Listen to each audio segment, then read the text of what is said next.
J'étais né très contesté par ma mère à l'hôpital en pleurant. Mon père n'était pas là, seul le médecin ne m'avait vu gênant. Ma mère m'avait allaité sur obligation de médecin traitant et mon père s'était acquitté la caution en vue d'accueillir la personne qui l'avait fait puisque gênant.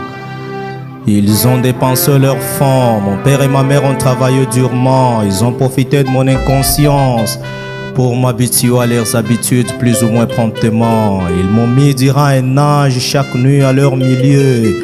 Encerclé par leur amour, je me sentais rempli de joie en ce lieu. Arrivé un temps, l'amour a fui, ils m'ont déplacé, suis resté sans leur chaleur, totalement débarrassé. J'ai voulu leur revenir, ils m'ont négligé et poussé. Ma mère qui m'allaitait me laver a cessé. J'ai commencé en toute quiétude mes études. L'éducation de mes parents a disparu et j'ai finalement opté pour d'autres habitudes. Je ne voyais plus d'autres savants sur la terre que mes enseignants et mes parents pour qui je ne pouvais plus accepter leurs idéaux. Mais regardez enseignants, j'ai visité des familiers, des grands-mères, oncles et tantes m'ont accueilli.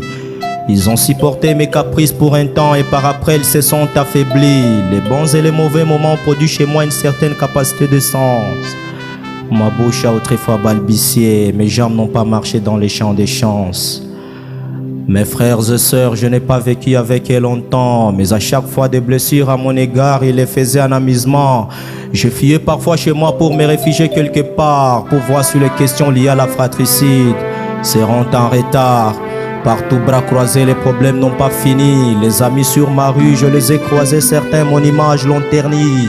Je me demandais si j'étais créé juste pour recevoir des punitions, pendant que les autres se contentent de remplir leur mission. Des cas perturbateurs ont continué à gouverner mon esprit. Certains amis ont eu pitié de moi, poète maigri.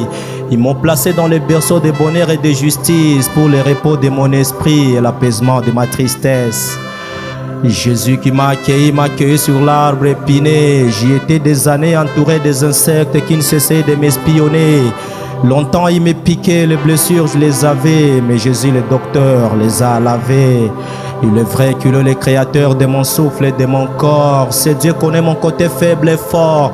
Comme je lui appartiens, tout dans moi il les contrôle. Ce serait vraiment déraisonnant si je ne m'inscrivais pas dans son école. Mon passé était noir, aujourd'hui je le confirme. Car avant je ne croyais pas en Jésus-Christ. J'étais un fou spirituel, encore un casse-tête. Car la sagesse divine m'était obsolète. Djembe littérature.